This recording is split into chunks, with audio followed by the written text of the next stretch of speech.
your mind is like a garden. It doesn't know the difference between what's real and what's fake. That's why you get scared at scary movies. So when it comes to the journey of fulfilling your mind, because you got the conscious mind and you got the subconscious mind. Now the subconscious mind is pretty much your habits, which is something that you truly got to break. Now we all went down the line of dealing with trauma, whether it was our childhood, adulthood, whatever it might be. But along those journey of dealing with that trauma, you have to pinpoint certain things that you dealt with. This is where emotional intelligence come into play. Now, emotional intelligence is pretty much just self-mastery, having that self-awareness, self-regulation, having that empathy, not sympathy, but just knowing what your triggers are that'll put you in those predicaments. You're listening to the Rich State of Mind Show, the podcast made to make you the total package in the entrepreneurial world and give you what we call a rich state of mind.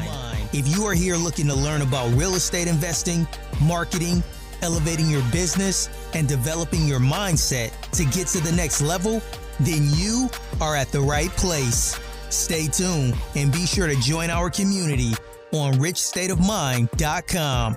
Now here's your host, Anthony Ritchie.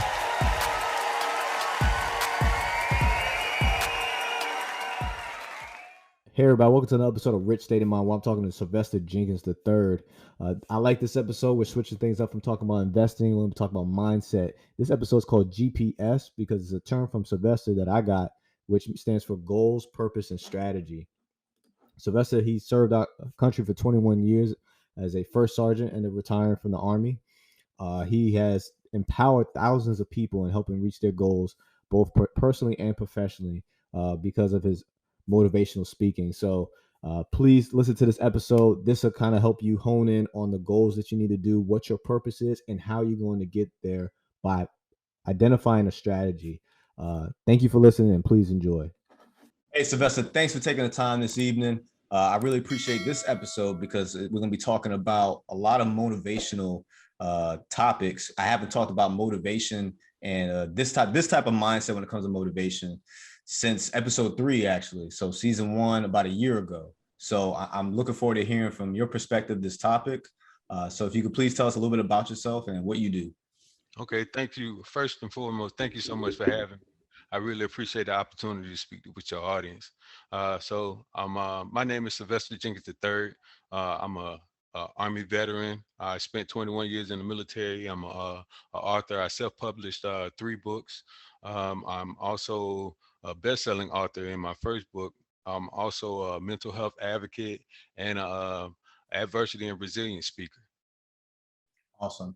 And so break down to me your 21 years of service. What are some things that you learned in the Army that you now have transitioned into your life now? So I think the main thing that I have transitioned into my life now is the fact of resilience, patience and resilience, because, during your time in the military, man, it's going to be many obstacles that you face, and they try to break you down mentally in order to build you back up. And going along that journey, man, you still face hardships, not only professionally, but personally as well, just dealing with the family issues. So along this journey, in the military, I was able to take away a couple of nuggets, especially dealing with resilience. I went to the Master Resilience course while I was in there, and it was a phenomenal course. Got the opportunity to learn just what it is as far as being able to bounce back from adversity, technique, skills, and all those things in order to help me to have a growth mindset along that way and to be able to handle certain circumstances that I might have dealt with throughout my time of being in the military. So that's pretty much in a nutshell, man, what I took away from that, just patience and resilience. I got a good question. What made you join? So for me, man, like a lot of people always say they joined to serve their country, but I joined to get away from my environment, man. Mhm. I grew up in a single parent home, surrounded by drugs and gang infested neighborhood. Just was felt as though I was a total failure, man, because I didn't think I had what it took in order to go to college. So I knew a lot of family members that had joined the military and was successful behind it, but then also at the same time, it was security. So of course, when you come from those inner city environments, the only thing you know how to do is survive.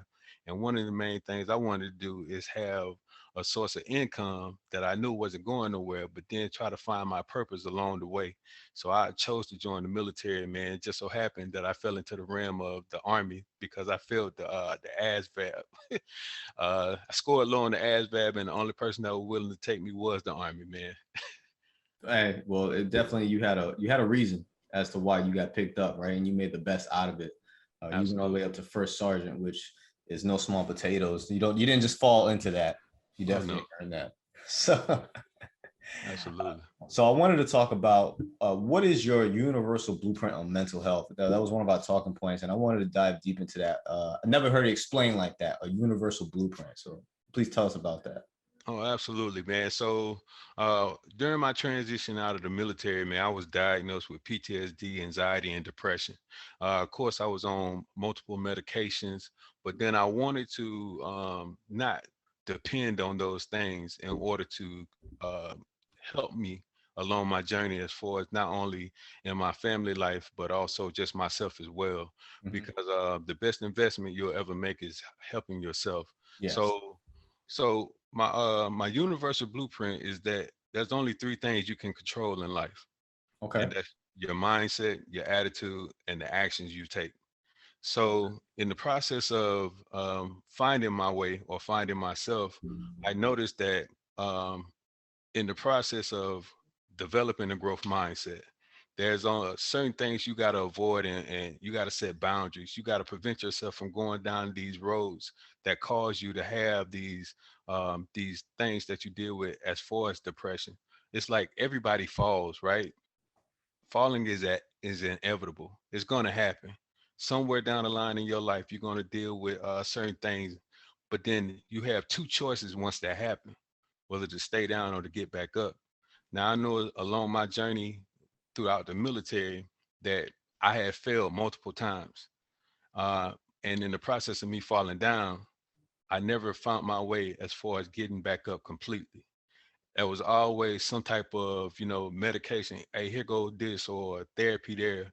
Now you can't always rely on these things in order to get the treatment that you need. You have to find other solutions, and the best solution that I have found along this way was physical fitness, which is not only good for the body, but it's also good for the mind, because you got that happy chemical that's released, that endorphins, and then also provide Yeah. oxygen to the brain so you can think better.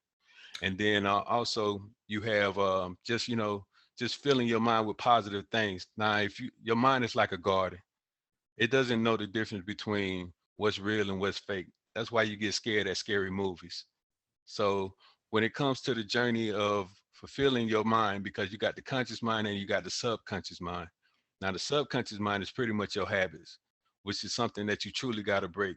Now we all went down the line of dealing with trauma, whether it was our childhood, adulthood, whatever it might be. But along those journey of dealing with that trauma, you have to pinpoint certain things that you dealt with. This is where emotional intelligence come into play. Now, emotional intelligence is pretty much just self mastery, having that self awareness, self regulation, having that empathy, not sympathy, but just knowing what your triggers are that'll put you in those predicaments. Now, in the process of you dealing with these predicaments, you got to find some way to just exit all those things out. And one thing I found that was helpful is to listen to certain things that are always positive. Like in the morning time, I meditate, I do prayer, devotional.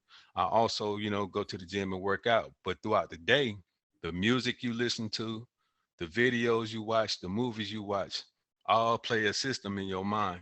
Like your mind sees these things. A certain thing that you see in the movies, you might relate it to something that you dealt with down your life at some point in time. And it's so relatable to the point that it triggers something that gets you emotional. It gets you to a point where you might get angry, sad, mad, whatever it might be. So you avoid these things. Like I don't even have cable. I watch YouTube, and when I watch YouTube, it's mostly like motivational videos, or it's like who is that? Joel Austin, Joe Austin, TD Jakes, something within that realm, man, that I know that's going to put me in a positive state. Watch funny movies, videos, bloopers, things of that nature, because I know it's going to put me in a positive state. If you continue to pour um, water, negative water in your garden, eventually weeds going to grow. And if you continue to pour positive water in your garden, eventually positive going to grow. Now, I'm not saying that you're not going to get angry or mad somewhere down the line, but Yeah. at some point in time, I mean, but once you realize it, you know what I'm saying, you know how to counteract it. So that's one thing. But then your attitude, now your attitude, it defines everything. Now, this is why I tell everybody about being the thermostat and not the thermometer, Okay. because I'm sure at some point in time, within your relationship or just hanging out with friends or family, you got into like a heated dispute, right? And your response was because of the way they came at you instead of you controlling the temperature. So when you responded in a way, just due to the fact of how they came at you, that was being a thermometer, because you was just I raised to their level because of the aggression I got or the attitude. exactly. But then when you're a when you're the thermostat, you control the temperature. That's controlling your emotions. Because when you go through the motions of dealing with certain circumstances, you got to have the right attitude in order to deal with situations better. So you can't always react or give people the attention that they might seek whenever they're coming at you in a disrespectful manner. So you always got to maintain your attitude. A winning attitude is the best way to do it. And I do this by having an attitude of gratitude. Now, I wake up in the morning. When I wake up in the morning, I'm already thankful for three things, right? I'm thankful for my eyesight because I get to see everything that's around me. When I put my feet on the ground, because I ain't no young buck no more. All right. So when I put my feet on the ground without any assistance or anything like that, I'm thankful for my mobility. And then, I put my hand on my heart and I notice it's still beating. So I know I got another day at life. I know I got another day to start, a new chapter or do something great, when it comes down to that. So I'm just always thankful for certain things around me, whether it's good or bad. You just got to see the positive in everything that you experience, especially when it's something that you wanted so much, but then at the same time, it didn't happen in your favor. So when that thing happened, you be like, man, well, I guess it just went for me, right? Or you can just look at it as when one door closes, another one opens. You always have to look at the positive state in order to put yourself and always have an attitude of gratitude. But then, the actions that you take, how you react, because your thoughts drives your emotions drives your behavior, which affects your performance. Once all these things go together, then the next thing you know, you're drooping, you're sagging, you're not wanting to do anything productive, you're not wanting to carry yourself properly, you don't have that confidence, you don't have that motivation, you don't have that drive no more. And it's all because your thinking process, which affected your emotions just went into your behavior, how you conduct yourself and how you act, which just messed up everything that you got going on. So 10% of what happened to you affected 90% of what you got to do. Okay, I like that. And there's a couple of things that you said, man. So one of the things that you brought up is what my father spoke a lot about when I was a child, and definitely into my younger years when I was living on my own. And he was big on, he said, whatever you allow into your spirit affects, your decision making, your morals, your principles. He was really big on that. And I like how you brought up about always, anything funny, positive mindset, something that would keep you in good spirits, vice maybe a bunch of violence or maybe a lot of sex or maybe a bunch of negativity, conspiracy, stuff like that. So I do like the fact that you pinpointed on that. That is big. That's why, to be honest, there are some, like, I do like rap music, but there's a lot of times I find myself not, either, for one, my priorities is not to listen to music anymore, really, because I'm listening to podcasts and other Right, things that's feeding me information. right, But on the other aspect too, like when you think about some of the music that's out there, what is it really feeding into you? right, And right, so I think and that's just music, not alone, let alone TV shows and everything, any other type of media, right?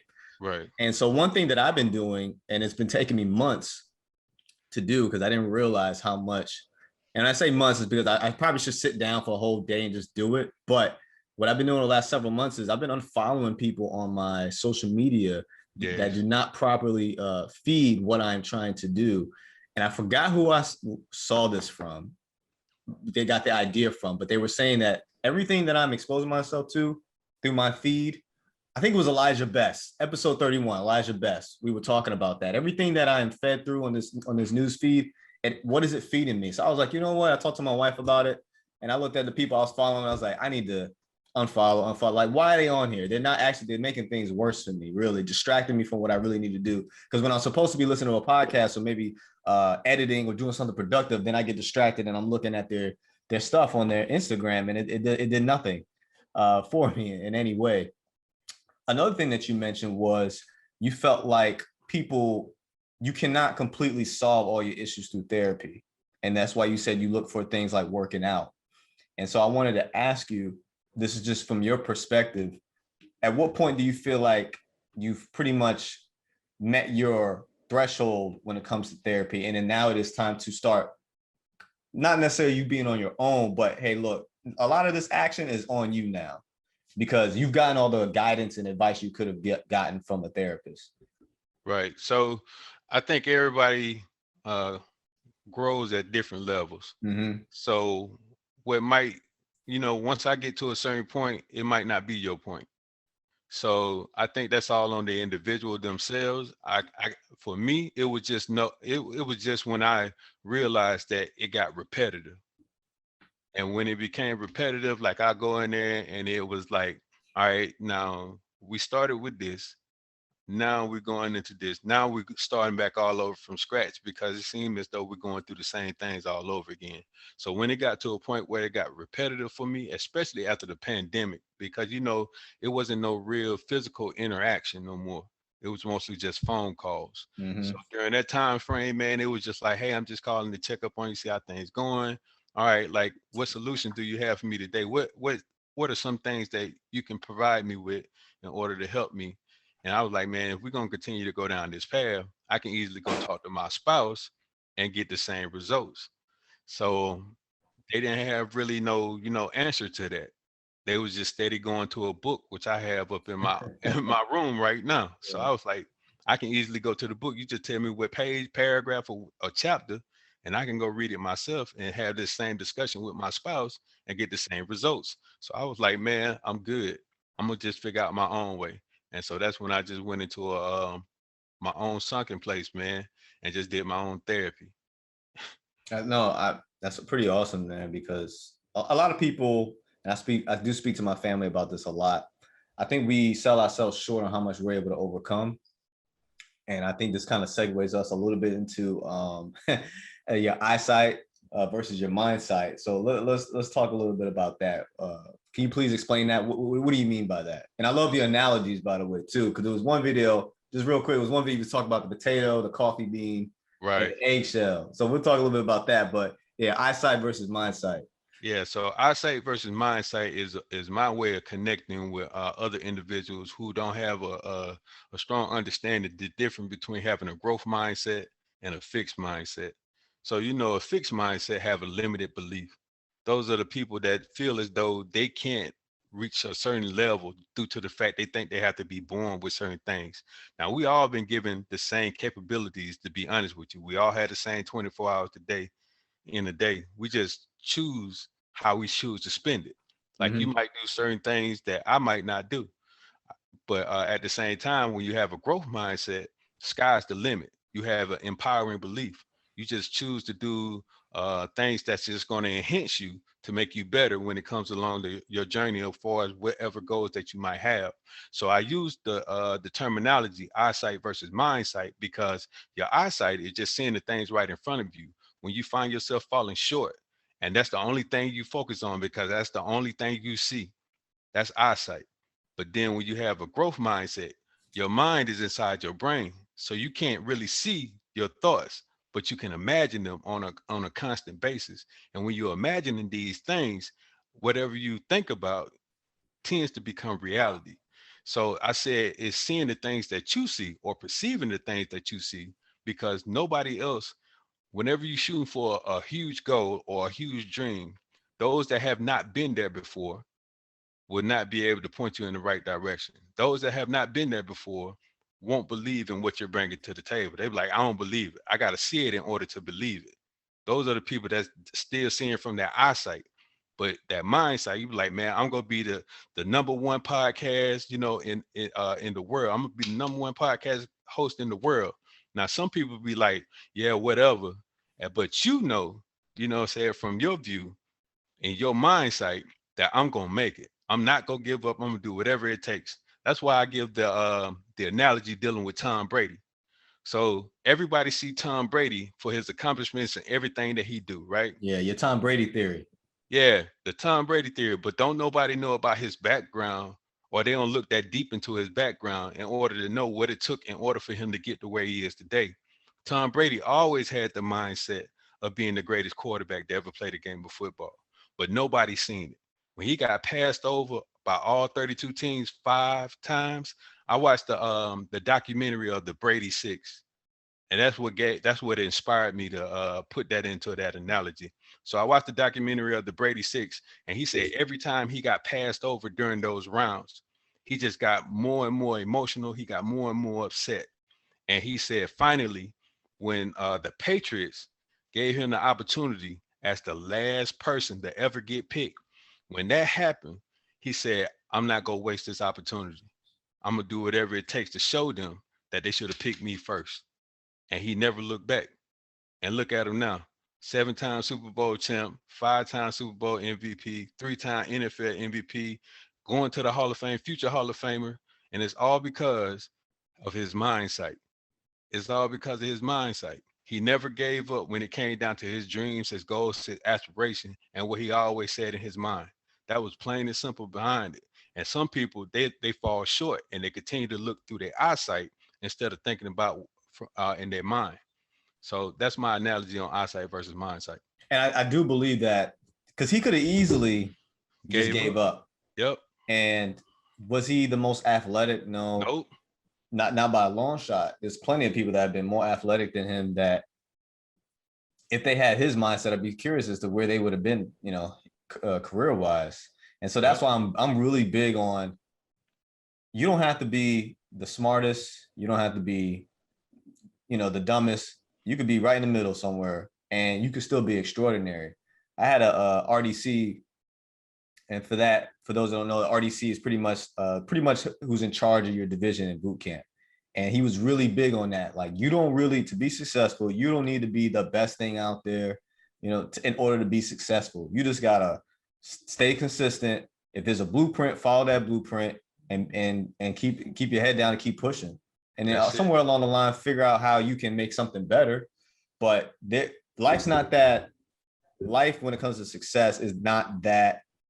There's no secret sauce, or there's no secret to it. It's the fact that you stay consistent with it and you believed in yourself.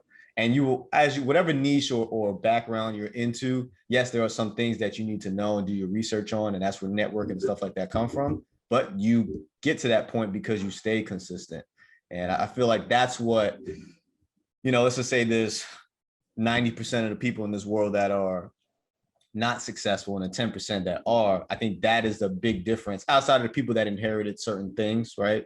Right. I think that's the big difference between a lot of people, because how many times you ever knew like a guy that was probably, they said, oh man, he would have been just as good as LeBron or Michael Jordan, but he just kept getting into trouble, right? Exactly. Like somebody with so much talent and not know what to do with it. Right. If they just had the right mindset. Right. And that's always a sad thing to see too. Right. Absolutely. And then, so also, because I told you I was going to talk about, your YouTube topics, man, because I love the way you kind of break down a lot of these mindset topics. Attitude determines your altitude. What did you mean by that? Absolutely. So your attitude determines your altitude, because I believe there are 3 different types of people in this world, and everybody faces adversity. Everybody falls down, like I said earlier, but you have 2 choices, whether to get back up or to stay down. But then when it comes to this analogy, I use the potato, the egg, and the coffee bean. So for this analogy as adversity, I use hot boiling water for adversity. So initially looking at that potato, right? We see it, we press on it, it's hard, which can be considered as strong. But when you stick it in that hot boiling water, that adversity, failed a huge test on the job, failed a lost their job, whatever it might be. When you stick it in that hot boiling water, what happens to the inside of that potato? It becomes soft, Mm-hmm. which can be considered as weak. But then you have that egg. Now the egg is already fragile before it even faces adversity. But then when you stick it in that hot boiling water, it hardens on the inside. It becomes bitter. Let's say it went through a divorce. Let's say a loss of a loved one. When you experience these things, you hurt on the inside. Still has the same outer shell. No difference in that. But at the same time, on the inside, it's hard and it's weak. And then you have that coffee bean. Now you get a handful of coffee bean, you stick those in hot boiling water. It's going to change that water into coffee. The same circumstance that brought it pain, it found purpose in its pain. It turned its pain into power. And this is where I feel like resilience comes into play, because resilience is an important skill, not a trait. A lot of people always think that it's a trait, like you was born with the ability to be resilient. Some people have more resilience than others, but at the same time, this is something that can be developed over time. Anybody can develop a level of resilience. So that's my analogy on that. And so when it comes to resilience, I find that to be a very interesting topic because without going into too much detail, my life before I joined the military, definitely a humbling experience. And so, and on top of that, you can relate, you're in the military, we're built on, our foundation is resilience. Right. So, and you find out who has more and who has less throughout your years and as you get older. And I don't think, one thing I didn't realize it until I had kids of my own, where what's the first thing we say when we have kids, right? We don't want them to go through the things that we went through. And so you see some of the things that they complain about. And then as I've gotten more senior in the military, I see some of the things that the junior sailors complain about. And I'm like, yo, are you serious? I had to do bop, bop, bop in order to get by in life.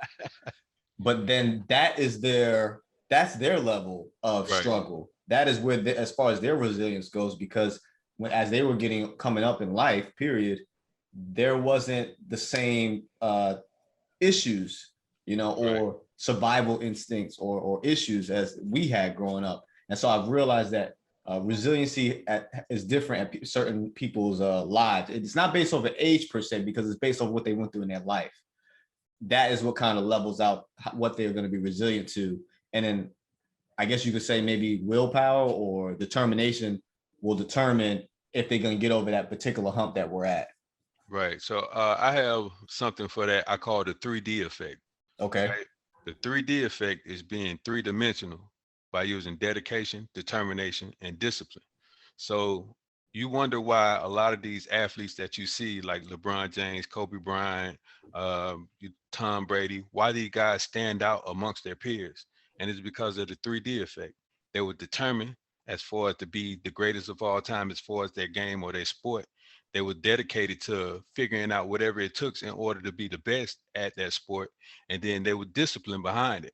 Like I'm gonna figure out what it takes in order to the science, the craft, whatever it might be. And they was willing to go out and venture off and interact with other people who they felt was on that level and generate that ability in order to become who they were. So I call it the 3D effect because it helped them to stand out amongst their peers. And so since we're talking about, you mentioned 3 champions, can you break down, what did you mean when it came to champion mindset? Oh yeah, so a champion mindset is so every champion was once a contender, right? Every champion was once a contender at a certain point in time. They had to go through the struggles. They had to go through all kind of fights and battles in order to make it to the top. So along that journey, they might have had to deal with multiple hardships as far as like getting knocked around the ring a couple of times and falling down. Now, a champion mindset is someone who, never gave up. This is where the consistency comes into play, because even though they might have fell down when it came down to practice or just going through the motions of learning the craft or the skill, they stay consistent behind learning their craft and getting better along the way. So that's having a championship mindset. I love it. And again, like we were talking about earlier about the resiliency and then the Tom Brady theory. I think if a lot of people were to kind of hone in on that, whether you're a Tom Brady hater or not, just kind of just look at, you know, his body of work and what he's done, because what should stand out to you is the fact that he's not a freak of nature when it comes to athleticism. So that should at least kind of make I raise your eyebrow, like, how is this guy able to be so good at what he does and dominate literally 2 decades of a sport, you know? Right. And that's why in comparison, because I prefer baseball and basketball over football, but I would say that I'm more impressed by Tom Brady's perseverance in his career over LeBron, because LeBron, I feel like athletically allows him to just be kind of Swiss Army knife on the court, you know. Absolutely. I'm with you on that one. Not to take away from his skill, because he definitely has to have skill and he's definitely worked on his game. But Right. having that physique, 6'80", 260, and you can move like that, Right. makes you pretty powerful. Right. LeBron, like Tom Brady ran the second slowest time for a quarterback in the 40-yard dash during the combine. Yep.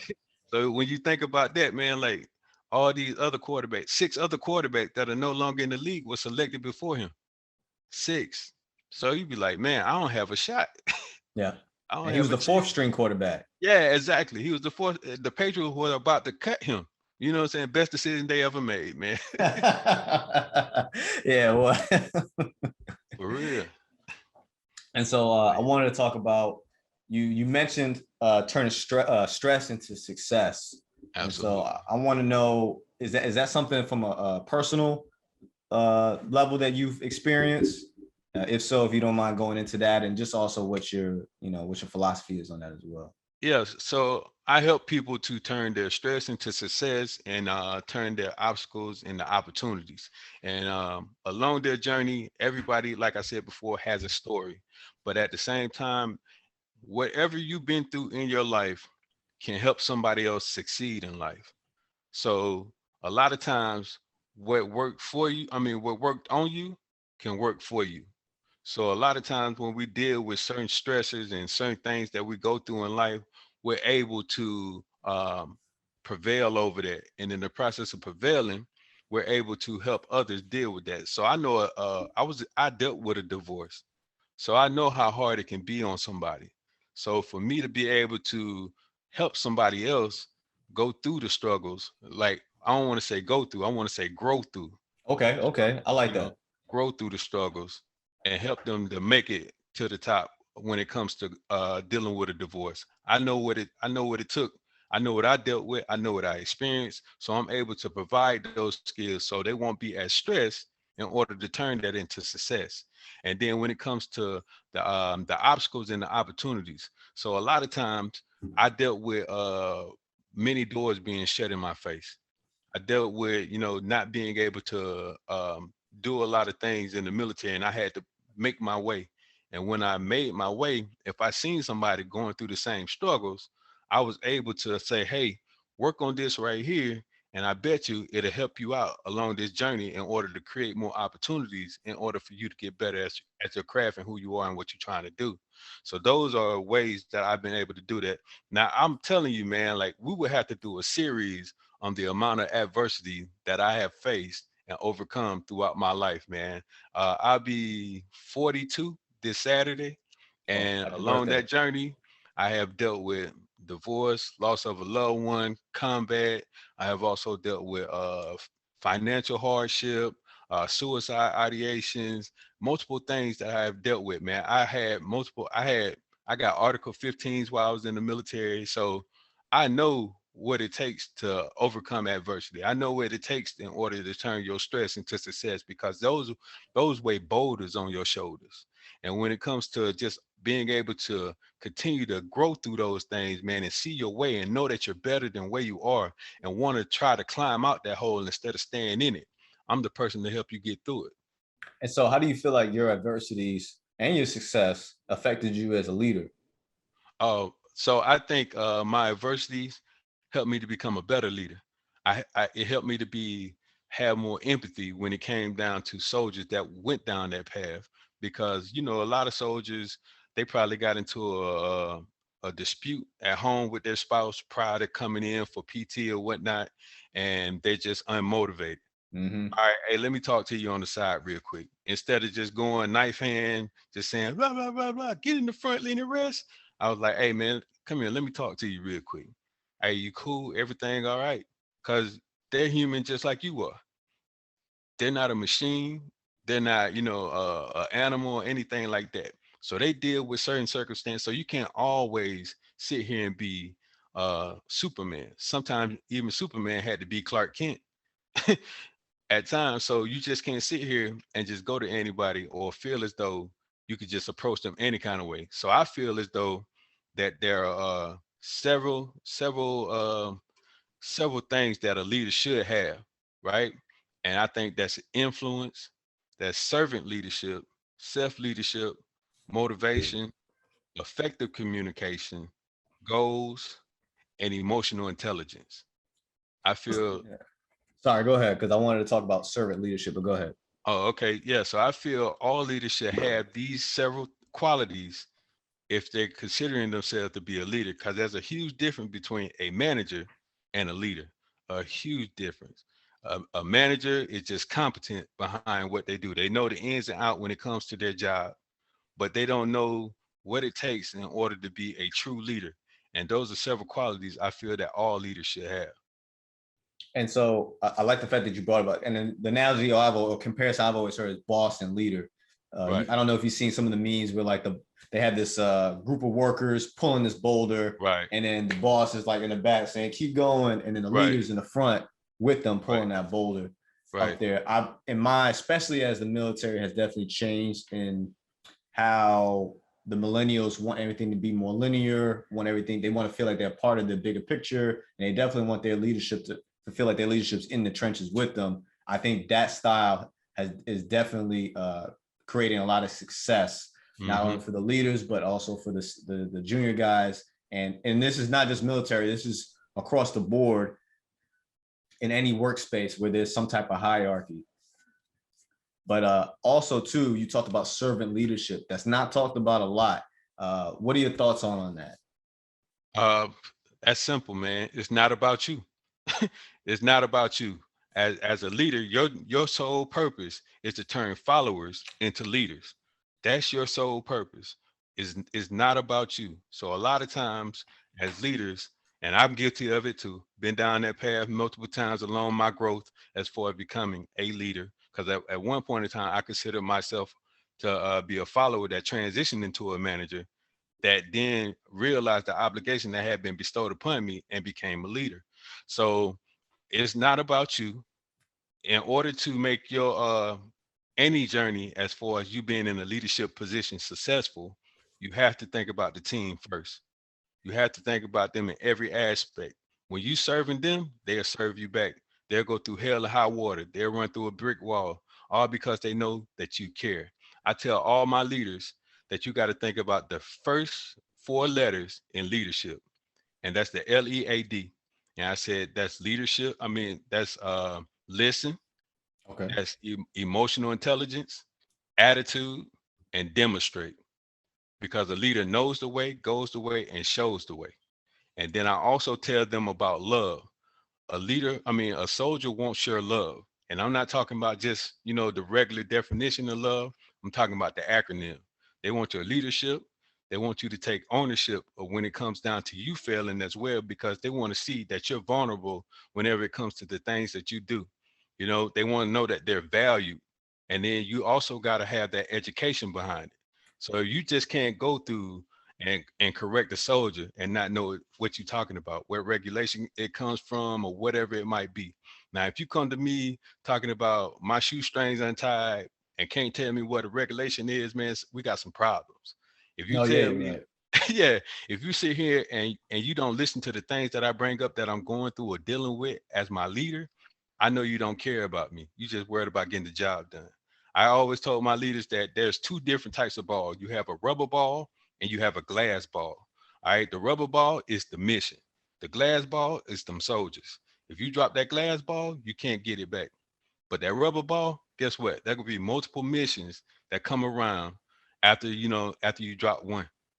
ain't nothing gonna really happen to you. But you drop that soldier, you messing up, man. You can't lose out on your family, the soldiers, yourself, and then also when it comes to anything else that you got going on a personal aspect, because you'll lose yourself. I love that. Don't drop the glass ball. Right. And then that analogy just pretty much emphasizes more so how important that keep taking care of your junior guys are, or anybody in your working space, because you mentioned earlier about nobody's a machine, right? Right. And you kind of bring me back to some of my experiences in the military, where they used to say that I act like I run on batteries. Yeah. Because I would find it's funny. So my hours were 08 to 11 in the morning. Uh-huh. I take a nap between 13, 16, wake back up from 19 to 22, and then sleep for 4 hours, and then wake back up from 03 to 08.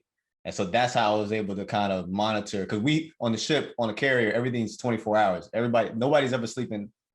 Everybody's always up at some point. We just have shifts. Right. But that's how I was able to kind of manage all throughout the days, though the peak hours at least.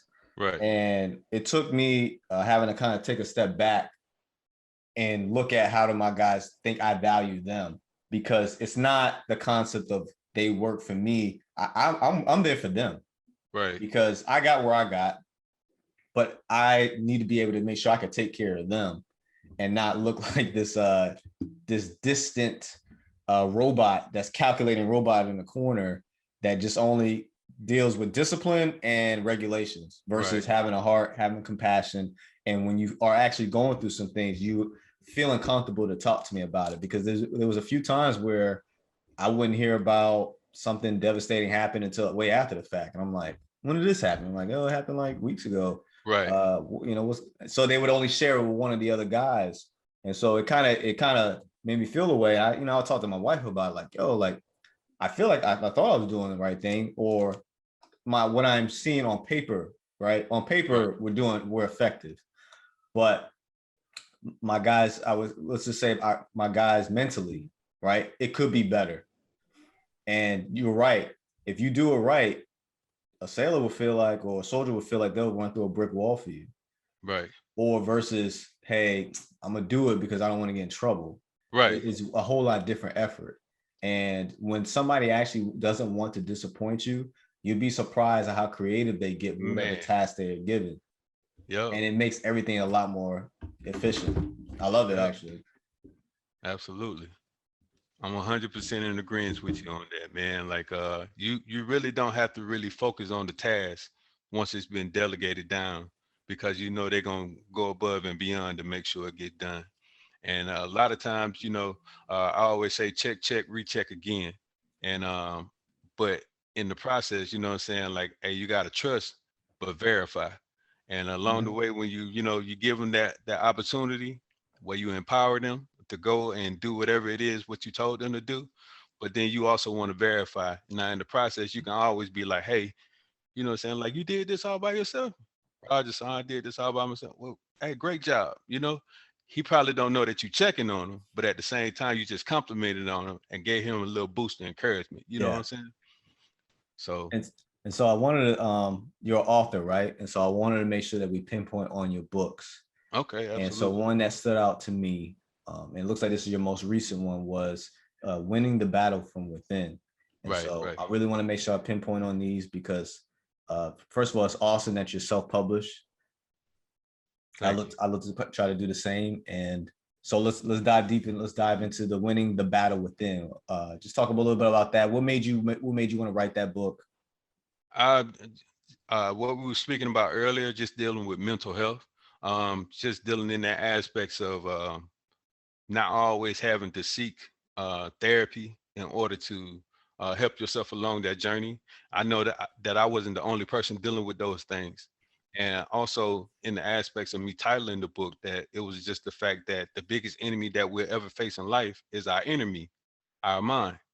You understand what I'm saying? So it was like, man, how do I overcome this battle with my mind? Because all battles are not on the battlefield.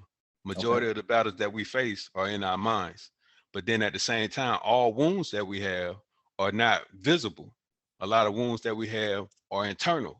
So how do we help people to actually, like I said before, grow through and not just go through? So therefore, a lot of times when I was going through a lot of the battles that I faced dealing with adversity, I suppressed the pain. Now that wasn't dealing with it successfully. That was all. I was just waiting for an opportunity to explode on somebody. But in this book, I explain how to, go through those journeys successfully and really realize what it takes in order to win the battle within. And I speak about not only from a personal aspects on things that you can do to help yourself, but then I also talk about dealing with your child, dealing with your family, dealing with relationships, because all these things affect you in some type of way. I got this analogy where I got the four canteens, right? You know what a canteen is something that we drink out of in order to hydrate. Now, just think about all the stress that you deal with every day, whether it's showing up late for work, whether it's getting into a argument with your spouse, whether it's just getting in trouble on the job.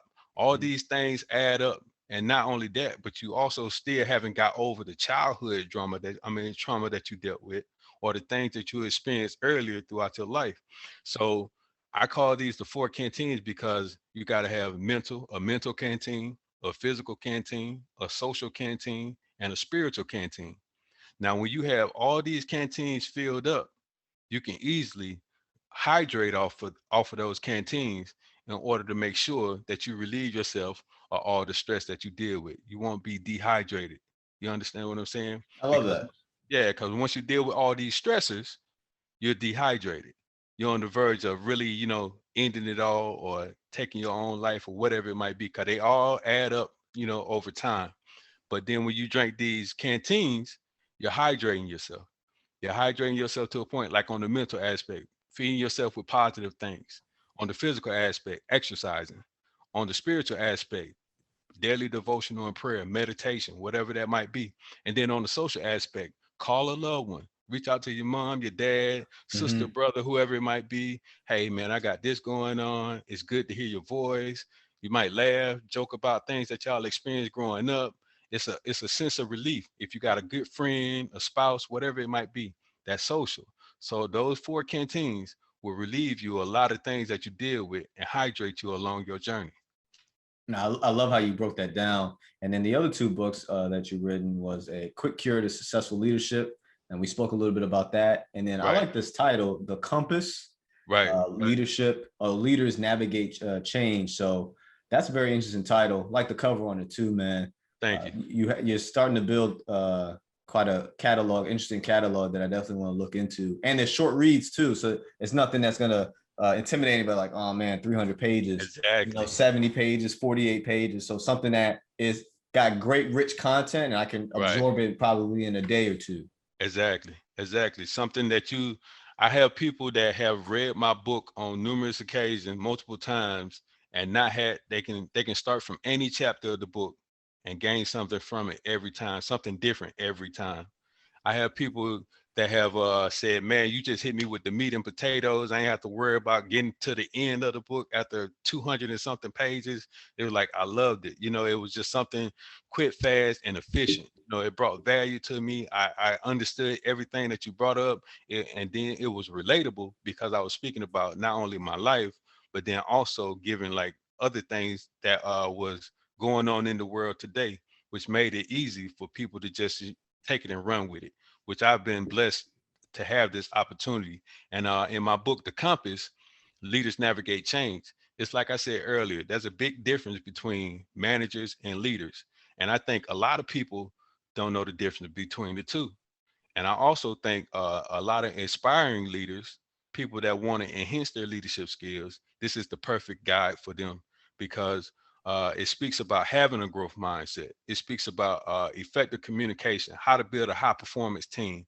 It speaks about the four stages of building a high performance team. It speaks about the channels, the higher echelons, the chain of command when it comes down to working in any type of organization.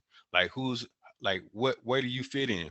what are some of the things that you need to do? It gives scenarios. It gives um, like what you want to call it, action steps that you can take in order to develop these skills in order for you to be a phenomenal leader. That's why I say be the change. Leaders navigate change. That's what you are supposed to do as a leader. You navigate change. You navigate change for the better. And so these are topics that you're very passionate about. And I could tell that, yeah, we probably have a whole nother episode about your own personal trials and tribulations. So to sum it all up, what is your rich state of mind? Or, what's your big why as to why you're doing what you're doing right now in your life? So my big why, man, I'm gonna be honest with you. My paradigm shift after my mother passed, and I noticed that in the process of her death, like once me and my siblings leave, that's it. She no longer exists. I got my kids, but they're all at a younger age and they never got the opportunity to really interact with her. And they never really got the opportunity to really, feel that piece of her like I did.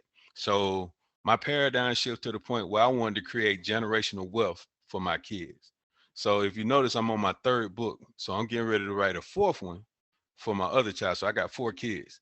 So I want to leave these books to them. So therefore they have some sense of revenue. And by the time they get to 18 or whatever it might be, by that time frame, these will be like continuing to sell off the shelves or whatever it might be. Or it can be a doorway for them in order to have them elevate whatever it is. My dad wrote Winning the Battle Within, and I'm just continuing his legacy when it comes down to helping people develop a growth mindset, resilience, and character. You understand what I'm saying? So in the process of that, though, I think everybody was built to serve, man. I think everybody was put on this earth to serve in some type of capacity. And I think that everybody has a story to tell and everybody wants to overcome some type of battle that they're dealing with in some kind of shape, fashion, or form. And some people don't know where to get the information from. And so I felt like it was given to me or bestowed upon me, man, just going through the motions of just learning myself in order to help the next generation become resilient leaders that trying to succeed in life. How do I do that? Well, I can't go out here and just reach every one of them. So I can put it in a book though.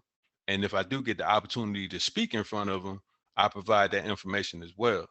So that's what I've been on a journey to do. And that's my rich state of mind as far as why I do what I do.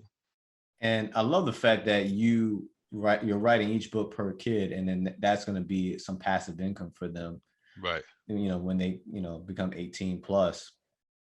And I'm actually I'm going to look into that as far as how I can do that for my kids, because I have 2 books that I'm one that I'm writing right now, and then there's another one I want to write as well, for sure. And I'm curious on how I can do that. So definitely some great ideas. I'm big on generational wealth as well. Right. And that's, for me, is real estate. So what I do is I have our real estate properties underneath our business. And then eventually what I'll be doing is putting it into trust. And so putting some of the assets into a trust for the kids. And so, and some people don't know too, you can use your kids' whole life insurance as well as an investment tool, to help propel them in the future in their younger years, because they won't have credit. Right. So I'm really big on that, man. I love that. Sounds like you love your family and you're a man of principles, and I can really appreciate and respect that, because I would like more men like yourself to be promoted and to be I would say I call it the tip of the spear, where that's the lead in front of what a man is supposed to be, how he's supposed to show, be an example to not only his family, but to community as well. Right. And I think you're a great representation of that. So thank you for that. I really appreciate that, man. Likewise, man. Like with everything you're doing, like as far as your age, man, like you look real young, man. Like how like you in your late 20s? I just turned 30. Well, I turned 30 about 9 months ago. But yeah, man. I wish I had your mindset when I was 30. I was still out there running and hitting the club scene and everything else, man. Like I said, my paradigm didn't shift until I was like in my late 30s. So I think I was like roughly about 37 when everything shifted for me. So, for you to be where you are right now, man, I wish I had your mindset at that time frame, man. So, hey, shout out to you, man. Phenomenal job, man. Keep on doing what you're doing.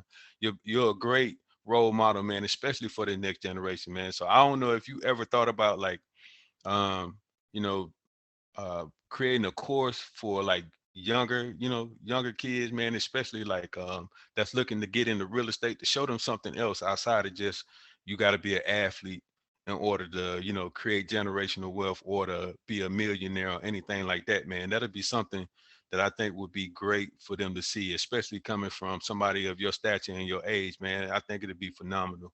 I've been talking to a company that they approached me and they Oh, wanted good. me Nice. to build a course with them. I just told them, hey, right now it's not my timeline because I'm supposed to be doing writing the book. Right. And we just had a newborn last week. Oh, for So real. Congratulations. thanks. So one thing I've had to learn, and this is something as a leader, this is something that even as somebody just trying to be successful, is understanding how much you can carry on your plate.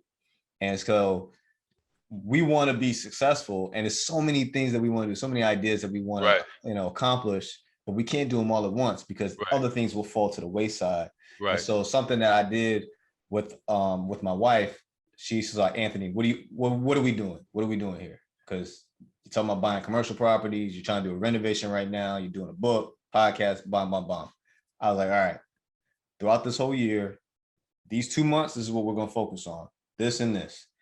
When we get to, let's say, December, January, these are the things that we'll focus on. And by the time we get to the end of the 12 months, all the things we want to do is accomplished, but we're doing it in a segment so that we're making sure that we are accomplishing each thing. And because I like to just put myself in situations where my plate is full. Because I don't know, it's just, if I see a good opportunity, it doesn't matter how busy I am. I'm like, oh, another opportunity, I want to miss it. But she kind of tethers me and like, all right, look, let's break it down, lay it out for us, and so that we can be productive and things not slip. Everything was done effectively, and we didn't, lose a limb along the way just to say, hey, we did it though, right? And I'm like bleeding from internal bleeding, and losing an arm and stuff. Right. And Right. So she's really good on that. And I would advise anybody, if you have dreams and things that you want to accomplish, obviously there's a lot of mini steps that you have to do, or small actions you have to accomplish to get to that big thing. Okay, break it down. And obviously it's not going to go to the T exactly how you want it to go. Right. But if you have a plan laid out, you could probably at least accomplish 80% of it the way you wanted it. And the other 20% is just other factors in life that you can't account for. Right. It sounds like this analogy that I got, man, called not analogy, but an acronym called GPS. Okay. So, a GPS, you have it in your car, on your cell phone. It's not TomTom, it's not Garmin, but it's goals, purpose, and a strategy. And it sounds like that's exactly what you explained to me. You got a goal, you got your purpose, and you got a strategy in order to achieve it. So those are some things I always tell people to do. And I break that down each step, man, like the goals on how you need to write the vision and make it plain, your purpose, your why. Like, who are you doing this for, and what's your purpose behind doing it? Who are you serving in the process? And then the strategy. I don't know nobody that can get from point A to point B without a map. So you always need to make sure that you figure out a strategy in order to get from point A to point B. So absolutely, man. It seems like you got, your head on the swivel when it comes down to that one. Yeah, I attest a lot to my father, and a lot to the leadership I had coming up in the Navy, actually. And thank God I wasn't too hard-headed to not understand some of the things that they were trying to teach me. So, I hope that in an episode like this, maybe this is what somebody needs to hear. Right. And it's funny, right? You probably heard it from one person, but it takes hearing it from that second person for you to probably sometimes be like, all right, I gotta get my stuff together, Right. So hopefully this episode is the second person or the second time you're hearing this particular thing that you may need to self-correct, or maybe get yourself out of a rut and build up that type of motivation, that eyesight to mind versus mindsight type situation, or I like the Tom Brady theory that you brought up too. And I'm actually a Patriots fan. I failed to mention that earlier. For real, I'm a Falcons fan, man. So you can imagine how I feel. So I don't like Tom Brady, but at the same time, I can't knock his hustle when it comes to who he is, right? So yeah. Painful loss, man. Yeah. Real quick, it was pretty hilarious. I was the only person in that living room at the time that wanted the Patriots to win. and everybody's just drilling me like in my face, like yeah during that game. And you know, it's funny. I don't even have to mention the game, what it was, but everybody knows what I'm talking about. Probably, if you follow football, you know what game I'm talking about. Man, and it was just such sweetness, just looking at that unfold. It wasn't real. Like you felt like what you was watching wasn't even real. For real, I felt, man, like this can't be real, man. They threw the whole game, man. That second half, I was like, man, I was like one of those guys, man. I had my jersey on. I was talking much crap. I was like, yeah, we doing this, we doing that. And then all of a sudden, that second half, I just got quieter and quieter. Yeah, it did. Got very quiet. And, you know, geez, that was a funny night. Yeah. But, hey, Sylvester, it's been an honor, man. I really appreciate your time. Definitely looking forward to staying in contact. I actually have somebody that I want you to I'm gonna forward to you. You and him remind me of each other a lot. He's a retired Master Chief named Leon Walker. Okay. He was on one of my episodes as well. So if anybody's listening, listen to that episode. Man has a great story, and I feel like you and him. He also wrote a book as well. Okay, absolutely. Yeah, man, that guy's story is real raw, and you could definitely relate to his journey. So thank you, man, for your time, man, and definitely take care. Yeah, absolutely. Thank you for the opportunity, man. Take care.